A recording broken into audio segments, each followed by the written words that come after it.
tem nada não. Quando eu chegar em casa, eu removo da plataforma e amanhã eu publico ele já só daqui por diante, tá bom, gente? Essa parte que eu comecei aqui não tem como repetir mais não. É um erro, é porque eu faço gravação em casa e lá eu uso um microfone próprio para live em casa, entendeu? Aqui eu uso através da mesinha de som, aí eu tenho que mudar nele lá. Já, já apareceu, né?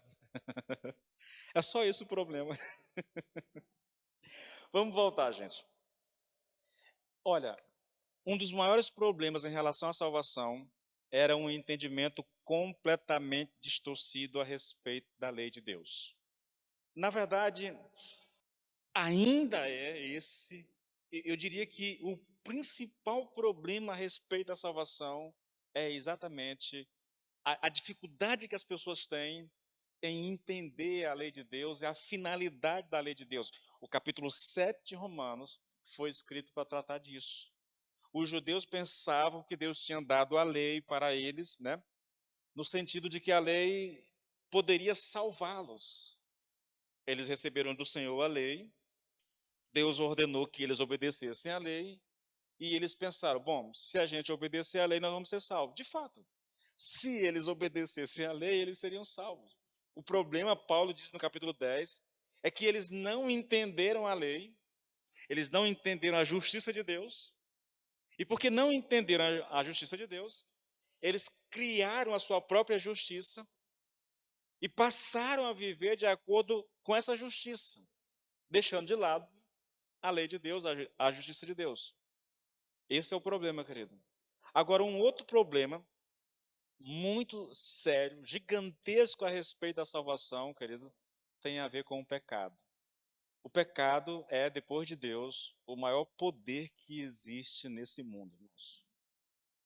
Ele é tão poderoso, e nós estamos vendo isso aqui, o pecado é algo tão poderoso que ele é capaz de usar a própria lei de Deus a seu favor. É tudo que nós temos trabalhado aqui. Vou ler alguns versículos para você se situar, irmãos. Não estou exagerando, irmãos. Não estou exagerando. Olha isso, irmãos. Mas o pecado, tomando ocasião pelo mandamento, despertou em mim toda a concupiscência, porquanto sem a lei estava morto o pecado. E eu, em algum tempo, vivia sem lei, mas vindo o mandamento, reviveu o pecado e eu morri. E o mandamento que era para a vida, achei eu que me era para a morte, porque o pecado, tomando ocasião pelo mandamento, me enganou e por ele me matou. Eu vou já falar sobre isso mais, vou citar mais textos, mostrando a você o poder do pecado na vida do ser humano. Quando eu falar de pecado aqui, irmãos, eu quero que você entenda uma coisa. Biblicamente, eu não posso separar o pecado do diabo. É uma coisa impressionante. Assim como eu não posso falar de graça sem falar de Jesus Cristo. Impossível separar a graça de Cristo, entendeu? Não dá para separar. Quando eu falo de graça, eu estou falando do sacrifício de Jesus Cristo na cruz para nos salvar. Quando eu falo do pecado, eu estou falando do diabo agindo na vida das pessoas, entendeu? No intuito de afastá-las de Deus. Então, sempre que eu falar de pecado aqui, quase nenhum escritor ou comentarista, eles fazem essa associação dessa forma, mas eu não consigo imaginar. Quando eu falo do poder do pecado, porque você percebe aqui que Paulo descreve o pecado como se fosse um ser vivo dentro de nós. Isso é muito claro nas Escrituras, principalmente aqui no capítulo 7 de Romanos. É algo assim muito, muito claro. Paulo fala do poder do pecado, eu vou já falar sobre isso, e ele fala do engano do pecado. O pecado tem poder e o pecado é algo que engana as pessoas. Então ele descreve o pecado como um ser, como uma pessoa. O reino do pecado, o reino da graça. O pecado é um tirano que governa sobre a vida das pessoas. Mas o que é o pecado, irmãos? Para mim, o pecado é o agir do diabo na vida do ser humano. É o pecado agindo na vida do ser humano.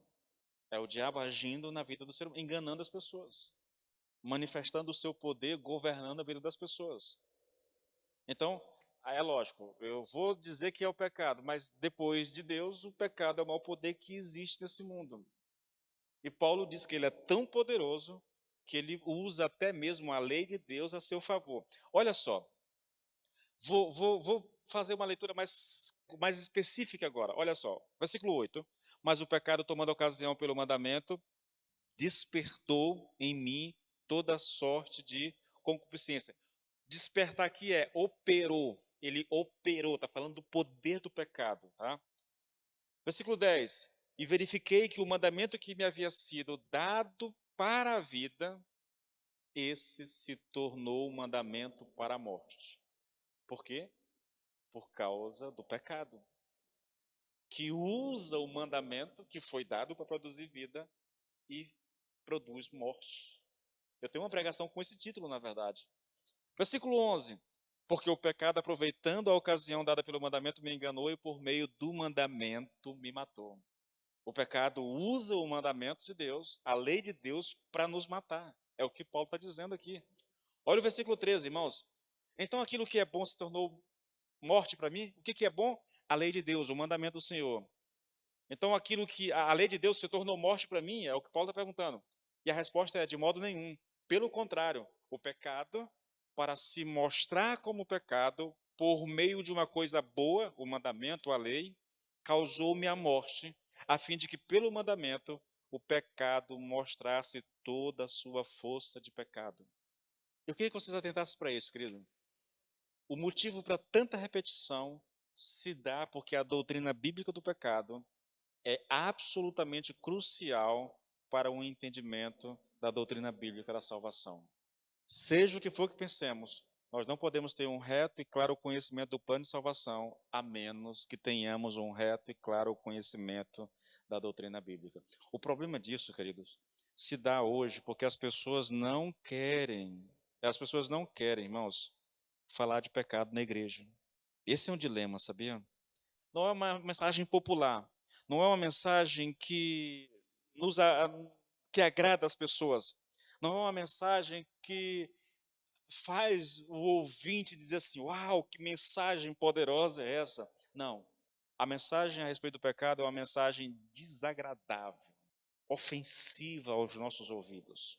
É verdade, querido. E por causa disso, porque muitos querem encher a igreja, eles simplesmente excluem essa mensagem da sua pregação.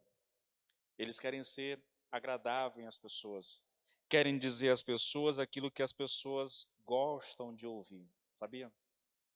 Então, se não há ensino a respeito do pecado, consequentemente, querido, qualquer mensagem que se pregue a respeito de salvação será incompleta. Ah, irmãos, isso é uma coisa tão séria, tão delicada, e que muitos estão se vendendo mesmo, querido, no sentido de, olha, eu sei, como pastor, eu sei que o desejo do coração de qualquer pastor, irmãos, é ver a igreja cheia. Com certeza, querido. Se um pastor não deseja ver a igreja cheia, tem alguma coisa de errado com ele, entendeu? Agora, entre o desejo de ter uma igreja cheia, querido, e o sacrifício que nós fazemos para sermos fiéis às Escrituras Sagradas, pregando todo o conselho de Deus. Porque não é que há uma escolha, tá? Para mim não há uma escolha. A minha decisão sempre foi: eu vou pregar todo o conselho de Deus, não importa quais sejam os resultados disso. Para mim sempre foi essa a questão. O que me orienta, o que me guia em relação à pregação é exatamente isso. Eu vou ser fiel às Escrituras, independente do resultado. Tá? Para mim não há escolha, na verdade. Eu vejo algumas pessoas dizem: não vou pregar isso aqui porque isso aqui é desagradável. Eu não vou falar disso porque isso aqui. Irmãos, para mim isso não faz sentido. É lógico que eu estou falando de pregador, tá bom, querido? Do pastor que está pregando, não estou falando de quem vem aqui uma vez ou outra e prega. Não é disso que eu estou falando. Estou falando do pregador que ele adotou uma postura ministerial. Qual é a postura dele? Tudo aquilo que é ofensivo ao ouvido humano, eu vou deixar de lado e eu vou trazer mensagens que sejam agradáveis às pessoas. Para mim, queridos, eu digo e repito, já falei um monte de vezes, eu prefiro abrir mão do ministério do que me sujeitar a algo dessa natureza. Eu sei que uma pessoa só experimentará a salvação verdadeira se ela ouvir todo o conselho de Deus. Eu sei que uma mensagem adocicada, uma mensagem agradável aos ouvidos, está, nesse momento, conduzindo uma multidão de pessoas ao inferno. Como pode haver salvação, querido, se nós não ouvimos o evangelho integralmente? Essa é a pergunta, entende? Então, nós vamos pregar o evangelho, irmãos.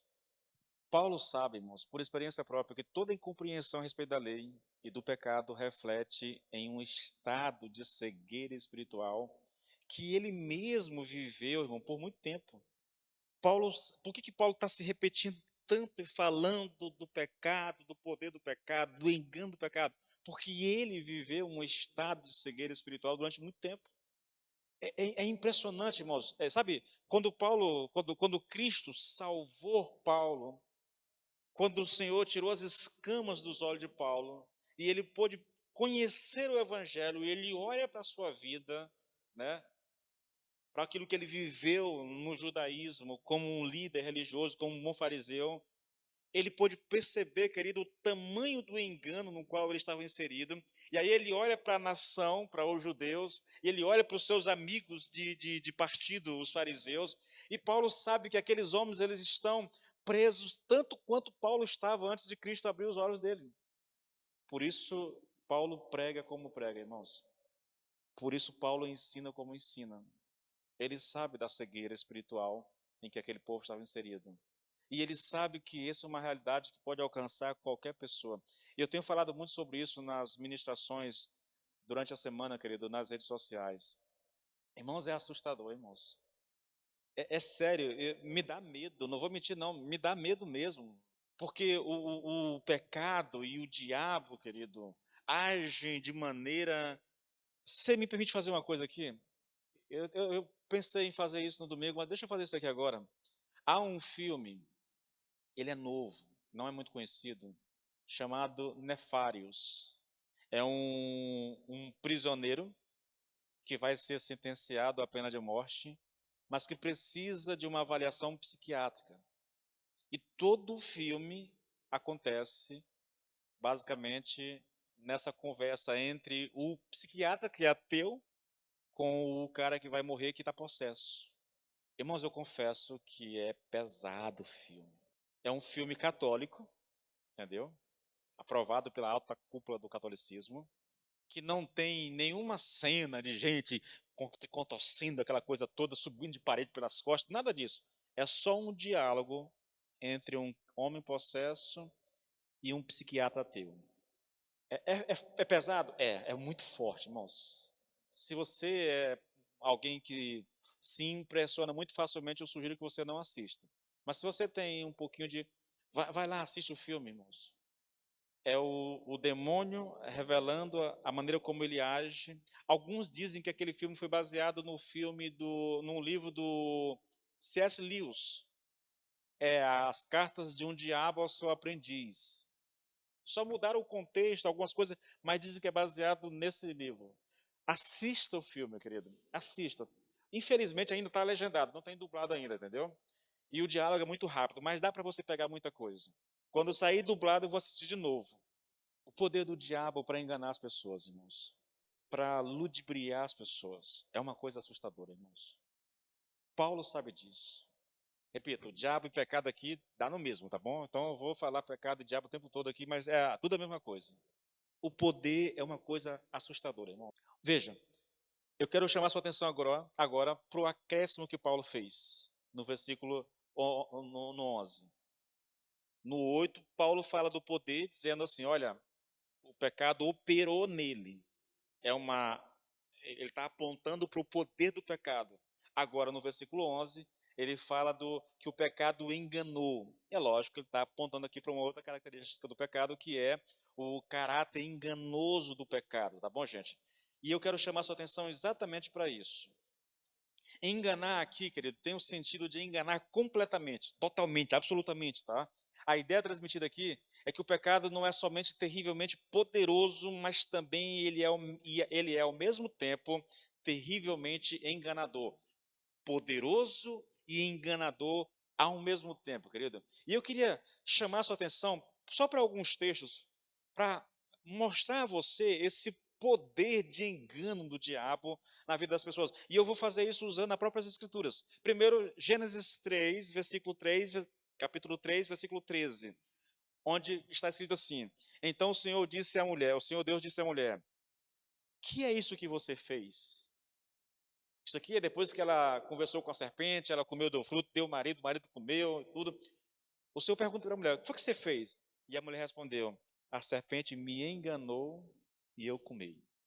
Nós estamos falando do primeiro pecado que aconteceu no nosso mundo, na nossa terra. Foi o diabo enganando Eva, tá? Aí Paulo, comentando sobre isso, em 2 Coríntios 11, 3, ele diz assim, olha, temo que, assim como a serpente com a sua astúcia enganou Eva, assim também a mente de vocês sejam corrompida e se afaste da simplicidade e pureza devidas a Cristo. Paulo está fazendo um alerta para a igreja de Corinto. Da mesma forma que a serpente enganou Eva, eu tenho um receio que ela corrompa a mente de vocês, que ela engane vocês também. E que com o engano do diabo vocês se afastem da pureza e da simplicidade devidas a Cristo. Agora, Hebreus 3,13. Pelo contrário, encorajem-se uns aos outros todos os dias, durante o tempo que se chama hoje, de modo que nenhum de vocês seja endurecido pelo engano do pecado. O pecado é enganoso, irmãos. E, para completar aqui, 2 Tessalonicenses, capítulo 2, a partir do versículo 8. Esse é um texto que está falando sobre a vinda do anticristo, tá? Olha só. E então aparecerá o perverso, no caso o perverso aqui é o anticristo, a quem o Senhor Jesus matará com o sopro da sua boca e o destruirá com a sua presença quando voltar. Esse perverso virá como instrumento de Satanás, cheio de poder e falsos milagres e maravilhas. Ele enganará completamente aqueles que estão perecendo, porque rejeitaram a verdade, recusaram-se a crer nela e a amá-la e a deixar que ela os salvasse. O que o texto está dizendo é que aquelas pessoas que rejeitam a verdade, que se recusam a acreditar na verdade e serem salvos, elas serão enganadas completamente pelo anticristo. Todas essas citações, querido, salientam o ensino de Paulo aqui em Romanos 7, que o pecado não somente é poderoso, mas também é sutil e enganoso, que ele nos ilude, que ele nos seduz, que ele nos desencaminha na verdade. É porque essa é a verdade a respeito do pecado, que todos nós pecamos. Isso também explica porque há tanto pecado. Não é incrível? Todos nós pecamos, todos nós conhecemos o poder do pecado, mas ao mesmo tempo nós não queremos ouvir falar do pecado. É algo espantoso, querido, a respeito do pecado. É que ele continua agindo em nós, a despeito da nossa experiência de remorso, tristeza, de dor, de sofrimento, após termos cometido algum pecado. Ainda continuamos pecando, embora todo o registro da história e das biografias dos grandes homens nos mostre, querido, as consequências do pecado. Você olha para um Davi da vida, Davi, que olha para uma mulher bonita, que adultera com ela, para encobrir o seu adultério, ele manda matar o marido da mulher, e por causa disso, a Bíblia diz que ele perdeu 4 filhos. É 4 mesmo, né? O primeiro que nasceu, depois o que estuprou a filha, depois o que estuprou a filha, o irmão dela matou ele. Absalão foi não, o que estuprou, né? Foi morto por Absalão. Absalão depois toma o lugar do pai, pega as concubinas do pai, coloca lá ao ar livre lá e tem relação sexual com todas elas na frente de todo mundo, né? Esse Absalão também é morto. Depois um outro chamado Adonias, né? Que queria tomar o lugar do irmão. Então, uma tragédia, querido, de dimensões assim impressionantes se abatem sobre a vida de Davi porque ele cometeu um adultério. E, no entanto, a gente não tem medo de adulterar, né? Nós achamos que o adultério é só pulou a cerca, não tem nada. Irmãos, isso é um negócio muito sério, querido. Nós temos a história para nos contar isso. Pecado, todo mundo sabe do poder do pecado, querido. Todo mundo sabe. Todo mundo já cometeu algum pecado, do qual se arrepende, do qual se encheu de remorso. Você sabe que o pecado pode gerar doença. Quantas pessoas não morrem de AIDS? O Júnior me contou uma história de um homem, né, que adulterou. Na brincadeira, ele contraiu AIDS. Aí ele vai para a esposa e tem relação com a esposa, e a esposa contrai AIDS. Irmãos, é um negócio de louco, querido.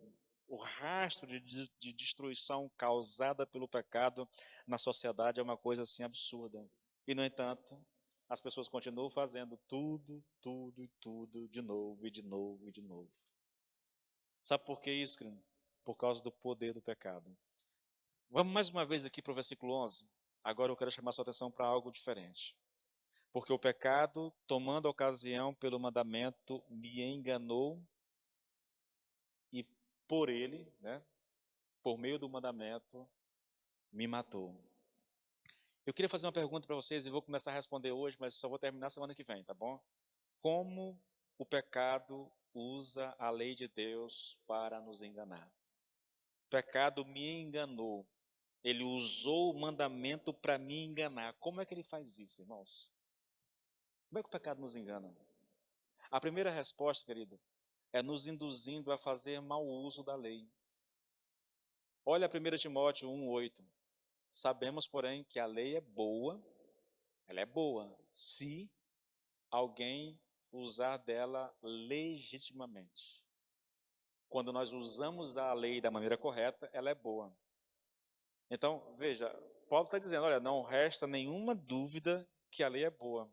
O problema é que quando o pecado entra em cena, ele faz com que o homem use a lei de maneira indevida. E uma maneira, querido, de o pecado fazer isso é nos persuadindo de que nada importa senão os atos e ações, e que os desejos, as imaginações, essas coisas não contam. Vocês lembram, eu falei disso aqui de maneira exaustiva também, que os judeus não entendiam o pecado por uma perspectiva de pensamentos. É assim, eles só entendiam que o pecado era pecado quando você praticava isso. Vamos dar dois exemplos bem simples. Para um judeu, assassinato só era assassinato se o homem puxasse da espada, um arco, alguma coisa, e matasse o seu semelhante. Aí ele cometeu um assassinato. Se eu odeio no coração, se eu guardo rancor, se eu guardo mágoa, se eu quero que ele se exploda para lá, mas se eu apenas quero isso na minha mente, nos meus pensamentos, bom, tá tranquilo, isso não tem nenhum problema. Era assim que os judeus entendiam. O adultério. Os judeus só entendiam adultério quando o homem realmente tinha relações sexuais com outra mulher. Só é adultério, mas se o homem apenas está olhando para a mulher e está desejando ela no coração, bom, se ele não cometer o pecado em si, se ele não praticar o ato em si, não é problema. Mas aí vem Jesus e diz assim, se você olhar para uma mulher e desejá-la no coração, você é tão adúltero quanto o homem que vai para a cama com outra mulher. O judeu, enganado pelo diabo, enganado pelo pecado, ele não via problema nos pensamentos, querido, na imaginação, nos desejos, na cobiça. Para eles o problema era a prática, entendeu? Era a ação, era o ato em si. O pecado nos persuade a crermos, queridos, que se não consumarmos concretamente um ato ou um feito mal, nós permaneceremos livres do pecado. Nada importa senão as ações do homem. Enquanto não estivermos praticando essas ações, estaremos guardando a lei e estaremos justificados aos olhos de Deus. Está tudo bem. Se eu não praticar, está tudo tranquilo. Isso é um engano. É usar a lei de Deus indevidamente. E nós fazemos isso por causa do pecado em nós. Um outro exemplo, tá? Um exemplo, na verdade, dessa linha de pensamento, eu já citei isso aqui muito, é exatamente Filipenses 3, versículo 6. Paulo diz: segundo o zelo perseguidor da igreja, segundo a justiça que há na lei, irrepreensível. Eu queria chamar a sua atenção para a dimensão do engano que Paulo vivia antes de Cristo salvar. Paulo acreditava verdadeiramente que sua obediência à lei era perfeita, irmãos. Quanto à justiça que há na lei, irrepreensível. Não há erro, não há pecado em mim. Eu obedeço à lei na sua totalidade. Esse é o poder de engano do pecado, irmãos. Ele faz com que a pessoa acredite, porque ele está, repetindo, os judeus não entenderam a justiça de Deus, porque não entenderam a justiça de Deus, estabeleceram a sua própria justiça e passaram a seguir essa justiça, que consistia basicamente em obediência a algumas regras, alguns mandamentos, a lavar as mãos antes de comer, essa coisa toda, lavar os pratos. Era nisso. Quase tudo externo, entendeu? Quase tudo externo. Eles não adulteravam no sentido de ir para a cama realmente, não matavam no sentido de puxar uma espada. Não. Então eles estavam satisfeitos consigo mesmo. Lembra lá do homem lá que vai para o templo orar? Senhor, graças te dou porque eu não sou como os demais homens, né? Eu não matei, nunca adulterei e tal, tal. Eles faziam realmente aquilo. Lembra do jovem rico diante de Jesus? Senhor, o que eu devo fazer para ser salvo? E o Senhor cita lá os mandamentos morais, né? Honrar pai e mãe, não adulterar, não matar e tal. Senhor, eu faço isso desde criança. Eles realmente praticavam essas coisas, irmãos. O problema é que eles estavam cegos. Eles não entendiam, eles estavam apenas na superfície da lei, viviam a letra da lei, mas não conheciam o espírito da lei, irmãos. Outra maneira que o pecado nos leva a fazer mau uso da lei, querido, é a seguinte: escute isso aqui, olha. Quando caímos em pecado e a nossa consciência começa a nos acusar, o pecado muda totalmente a sua tática. Agora ele vem e diz assim: olha, de fato você está certo, você pecou, você falhou. Lembre-se de que a lei de Deus é santa, justa e boa, e você a transgrediu. Portanto, você está numa situação para a qual não há mais esperança. E a consequência natural desse tipo de pensar, desse modo de pensar, irmãos, é a seguinte: visto que eu fracassei e não há esperança para mim, não adianta tentar fazer mais nada. Como eu pequei uma vez, posso igualmente tornar a pecar. E não ficarei em pior estado, porquanto já não há esperança para mim. E assim pecamos uma segunda, a terceira, a 10ª e a 1000ª vez. Essa é outra forma do pecado agir, irmãos. Ele nos convence de que o que nós fazemos já não importa mais. Já que eu pequei mesmo, não há mais jeito para mim. Estou lembrando da minha esposa me contando a respeito de alguém, né? Ah, depois de tudo que eu fiz, não há mais esperança para mim. Isso é um engano do pecado, irmãos. E essas pessoas, por causa disso, bom, já que não há jeito para mim mesmo, vou fazer o que sempre fiz. Já que não há alternativa para mim, então vou pecar. Entende? É um engano do pecado, é um mau uso da lei. Outra característica aqui, querido, do engano do pecado, de como o pecado nos engana, ele faz isso através daquilo que a gente chama de antinomismo ou antinomianismo. O antinomismo funciona da seguinte forma: pecamos e estamos conscientes de que quebramos a lei. Então o pecado, vindo como um anjo de luz, diz: você pecou e quebrou a lei, mas não se preocupe. Procure compreender que onde abundou o pecado, superabundou a graça. Romanos 6, tá? Você não tem nada com que se preocupar. Quanto mais consciência você tiver do seu pecado, mais abundante será a graça, e num sentido, quanto mais você pecar, mais a graça operará em seu caso. Você é um salvo, você está debaixo da graça, e assim nada do que você faz importa. Sabe, eu estava lendo sobre isso e me veio à mente um vídeo que tu me mandou da Andressa Urach.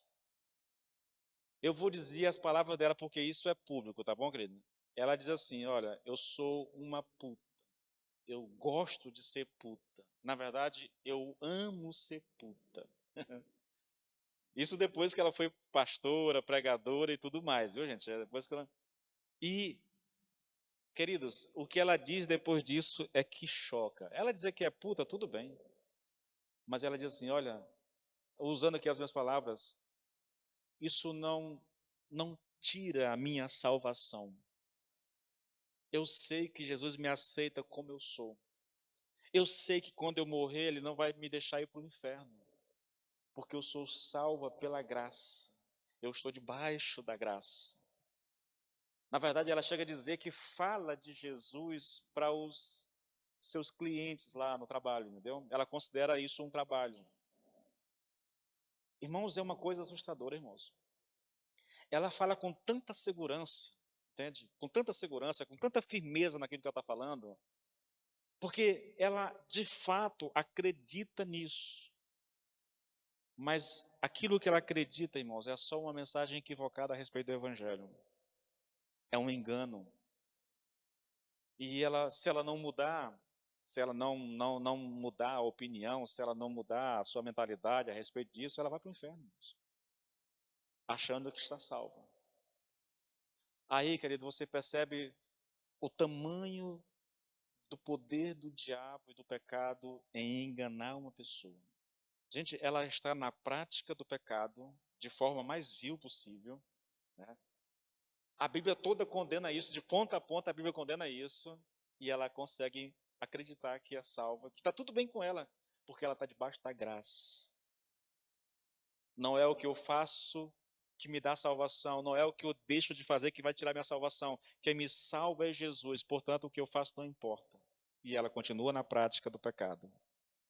A terceira maneira, querido, que o pecado nos engana é criando dentro de nós um antagonismo para com a lei de Deus, fazendo a pessoa pensar que Deus é contra ele.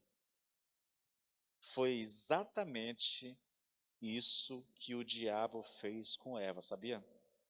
Gênesis 3:1, irmãos. Mas a serpente, mais sagaz que todos os animais selváticos que que o Senhor Deus tinha feito, disse à mulher: é assim que Deus disse? Não comerás de toda a árvore do jardim? Ela está jogando a própria palavra de Deus contra Deus, entende? Toda vez que a lei vem, querido, a lei de Deus vem e nos proíbe de fazer alguma coisa, o pecado vem e nos diz: Deus é um estraga-prazer. E ele faz isso porque é um tirano e não quer que você seja feliz.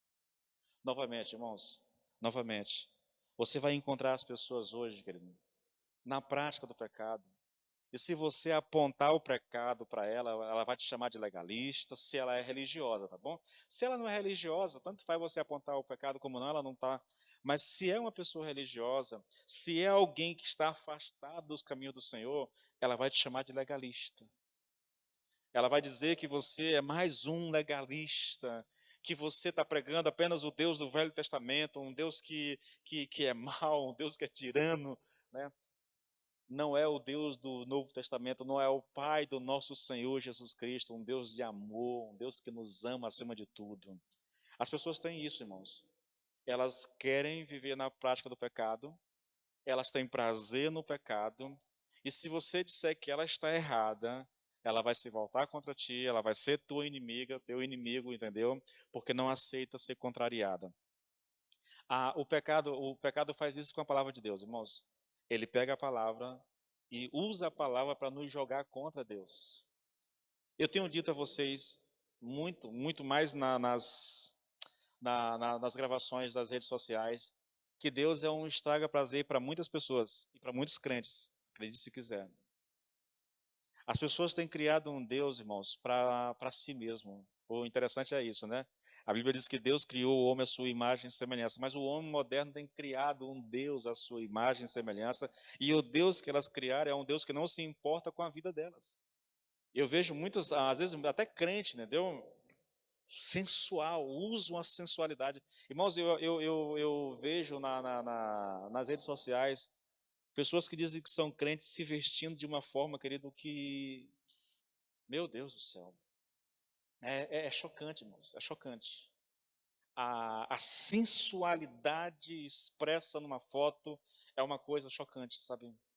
E às vezes, mais para a mulher, né? O homem nem tanto, né? Ainda que hoje, em época de academia, né? Tanquinho, todo mundo quer se mostrar, mas a mulher é mais dada a isso do que o homem. A mulher usa mais isso, né? Como forma de atrair as pessoas. Eu juro a vocês que eu não entendo, querido. Uma mulher que se veste vulgarmente. Eu estava, que dia foi? Esses dias eu estava em algum lugar, irmãos, e aí eu vi uma irmã, né, com aquela roupinha curta, e ela começou a puxar a blusa, entendeu? E eu fiquei olhando para aquilo, eu digo, mas se é para estar o tempo todo puxando, por que que não veste logo uma blusa lá embaixo, né, e cobre de uma vez? É estranho, irmãos. Irmãos, uma coisa que deveria ser inadmissível dentro da igreja é uma pessoa, um crente, seja homem ou mulher, que se vista sensualmente. Deveria ser inadmissível, querido. Porque isso é pecado, irmãos. Uma mulher casada que se veste sensualmente, ela está mandando um recado para outro homem, querido. Irmãos, o que passa na cabeça de uma mulher que ela está exibindo o corpo para outros homens? E para mim é assim, irmãos. O corpo da mulher é para o marido. E se é solteira, então guarde-se. Bom, guarde-se. Como é que uma mulher não. Irmãos, é assim. Eu fico pensando o seguinte, né? Na época de Jesus, na época de Paulo aqui, e ainda assim é hoje, ainda no Oriente Médio, aquelas mulheres com aquela burca, aquele negócio lá, só aparecem os olhos e a mulher ainda é sensual. Eu fico imaginando se uma mulher hoje, do século XXI, voltasse lá no Oriente Médio, entendeu? Andando de shortinho, de blusinha lá, como é que é? Cropped, né? Não sei nem chamar. Imagine como é que seria, Grana. Na época de Jesus, ela seria morta. E é porque quem faz isso, quem se veste assim, e é corrigida por alguém, a pessoa se revolta. Ah, mas que Deus é isso? Ah, mas isso novamente, isso é legalismo, isso é. Não, querido, é Bíblia. É só a Bíblia, irmãos.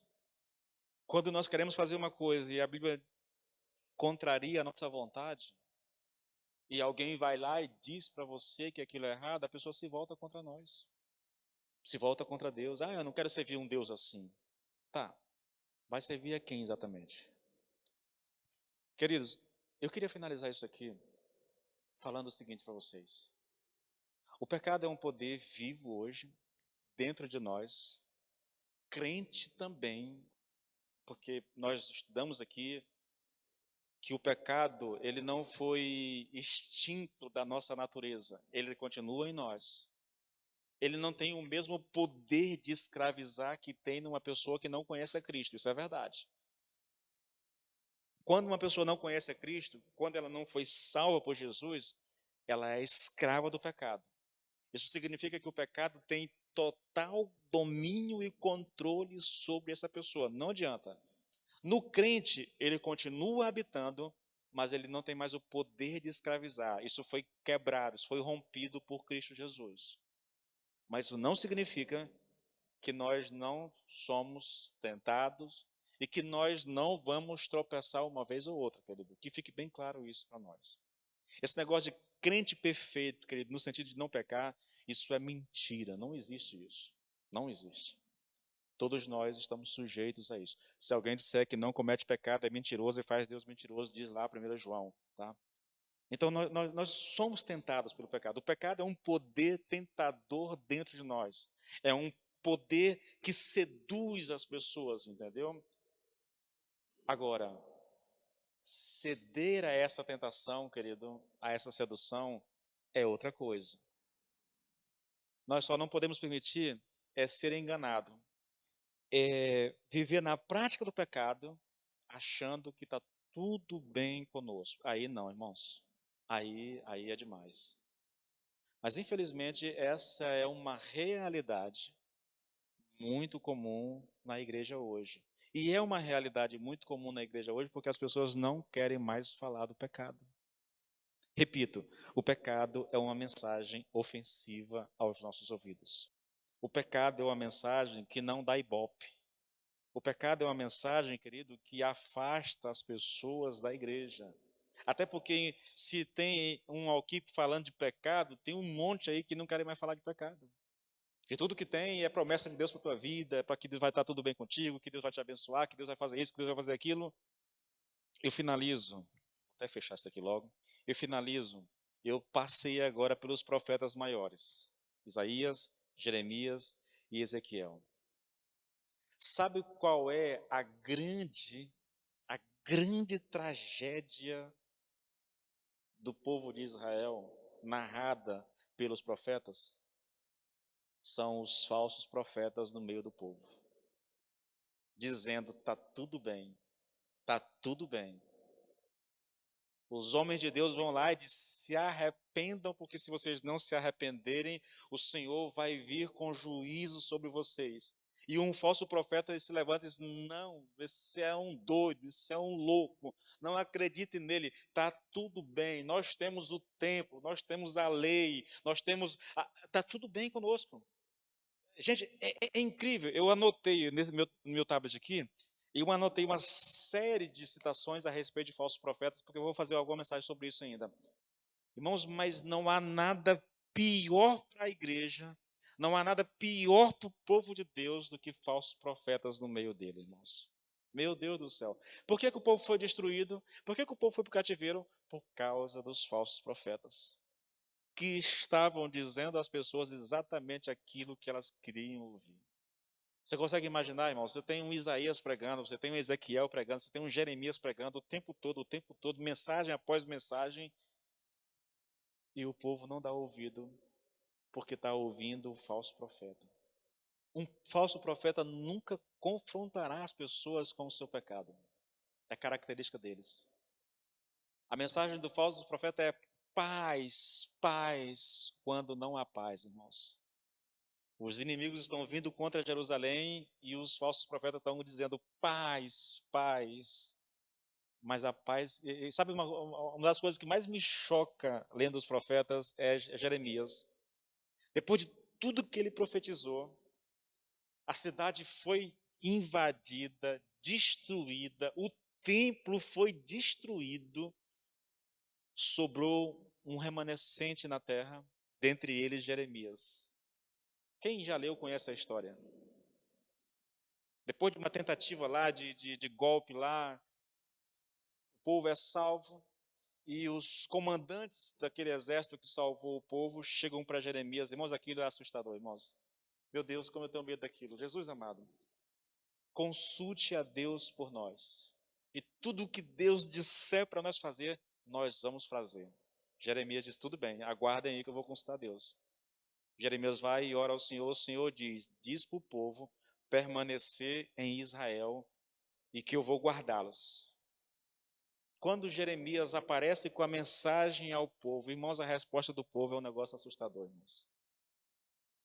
Depois de tudo que eles viram, do cumprimento literal de todas as profecias de Jeremias, o povo diz: não, Deus não falou isso para você. E eles fogem para o Egito. Meu Deus. Queridos, nós temos um Deus que é bom, um Deus que é gracioso, um Deus que se preocupa conosco, um Deus que quer o nosso melhor. Isso a gente não discute de forma alguma, tá?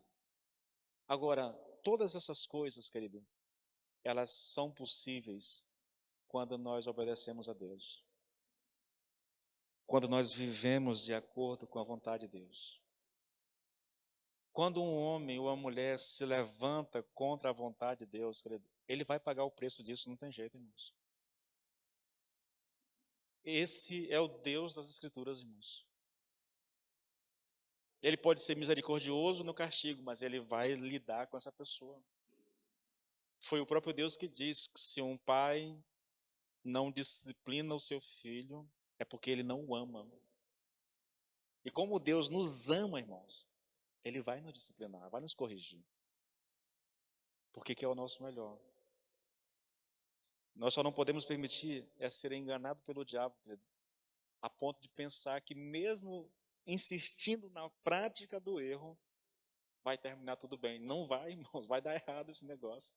Vai dar problema na tua vida. Uma hora o Senhor vai te disciplinar, uma hora Deus vai descer o cajado na tua cabeça, para que você volte para o caminho, entendeu? Funciona assim, irmãos. Esse é o Deus que eu conheço. Eu não conheço, não tem outra coisa na Bíblia a não ser isso aqui, irmãos.